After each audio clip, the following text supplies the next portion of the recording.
Bonjour, je m'appelle Cyril Godard et je suis ici aujourd'hui pour vous parler de mon cancer du nez.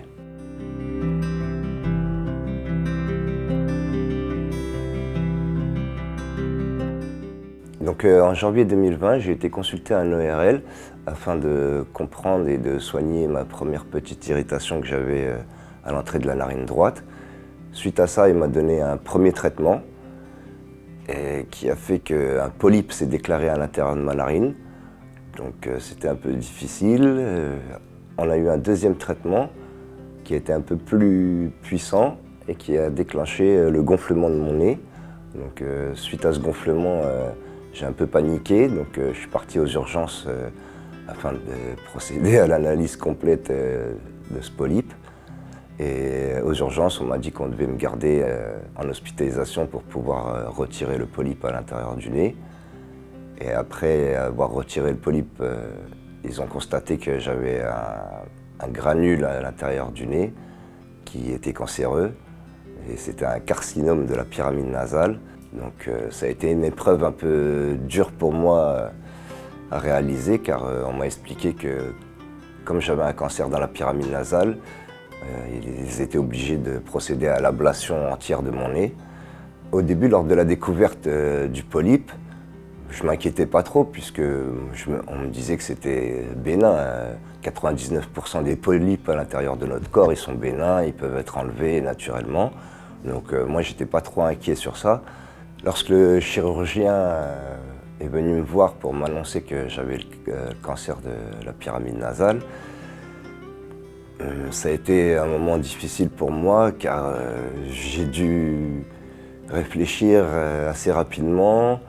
En fait, le chirurgien m'a proposé deux types de reconstruction, soit une par prothèse avec des implants et fixation par la suite avec des aimants, ou soit une reconstruction par chirurgie réparatrice.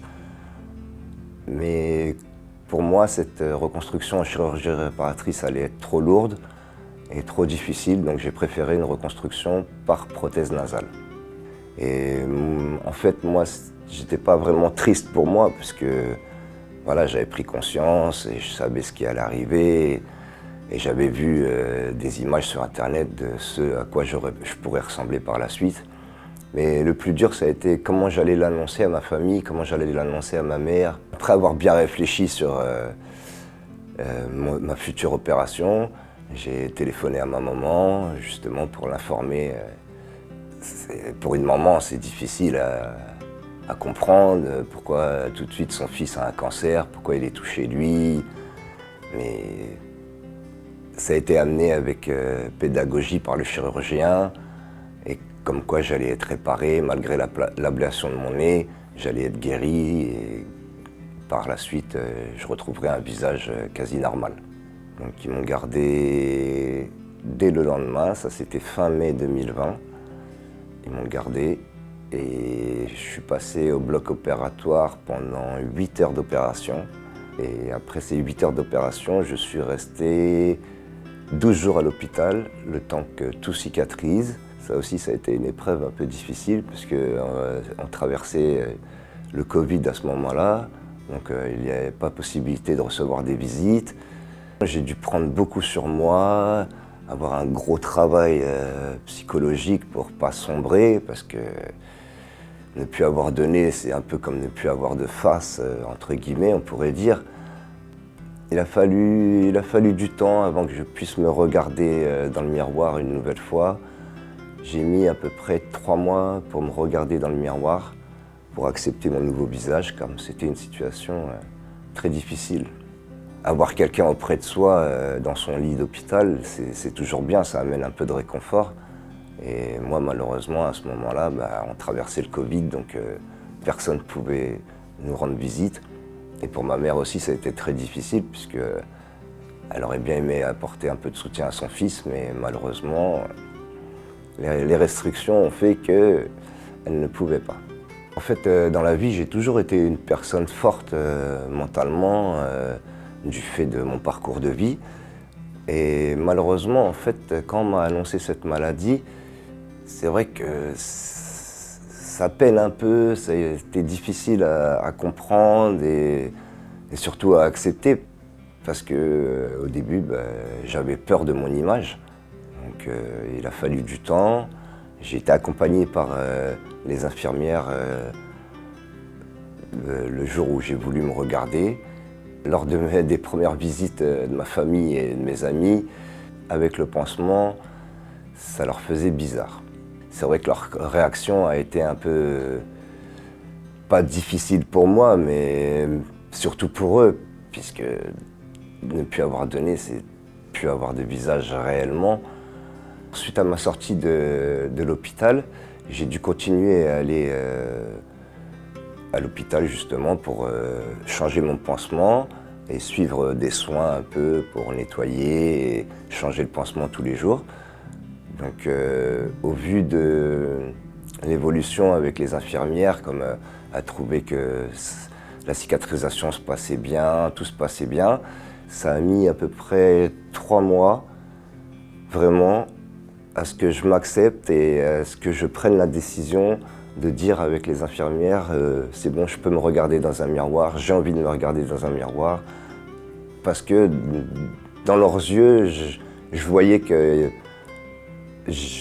l'amélioration était bien et que la cicatrisation était parfaite. Donc je me suis dit, j'ai pris les devants et j'ai pris l'initiative moi-même de me regarder dans un miroir.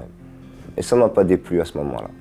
Après cette étape d'hospitalisation passée, c'est vrai qu'il a été dur de reprendre une vie un peu normale, on va dire. C'était surtout concernant l'hygiène. Il a fallu avoir des nouvelles méthodes d'hygiène, faire attention sous la douche, qu'il n'y ait pas d'eau qui rentre à l'intérieur de mon nez pour ne pas avoir d'infection ou que, comme qui dirait, boire la tasse. Ça a été beaucoup de temps de mise en place pour faire des bandages le matin. Donc c'est vrai que ça a été une nouvelle expérience de vie au niveau de l'hygiène. On prend plus de temps maintenant pour se préparer le matin. Mais bon, c'est des nouvelles règles qu'il faut et on les respecte parce que sinon on va avoir une autre maladie et on ne voudrait pas de ça. Je suis resté 1 an et demi avec un bandage à la place du nez. Donc c'est vrai que socialement, quand on sort dans la rue, les gens sont un peu étonnés. J'ai jamais eu de remarques méchantes concernant mon état. C'est juste des regards un peu intrigants. 1 ou 2 fois, il y a eu des regards un peu méchants ou médisants. Mais dans l'ensemble, les gens sont corrects et sont pas vraiment méchants à dire des bêtises ou des moqueries sur mon état. Au début, j'étais un peu gêné, pas gêné de sortir, mais d'affronter un peu ce regard des gens. Mais j'ai vite pris l'habitude et puis c'est vrai que, comme je dis, j'ai toujours été une personne un peu forte mentalement, donc ça ne me soucie pas que les gens me regardent. On peut dire que je suis timide, mais j'ai aucun complexe.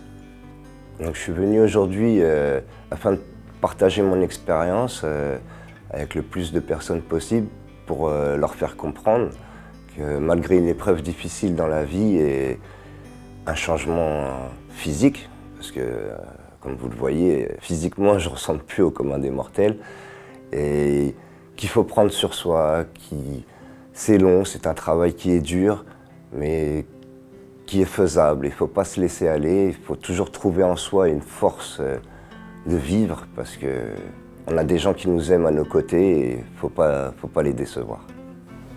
Oh. Ah super. Même les yeux. Ah oui, c'est vraiment...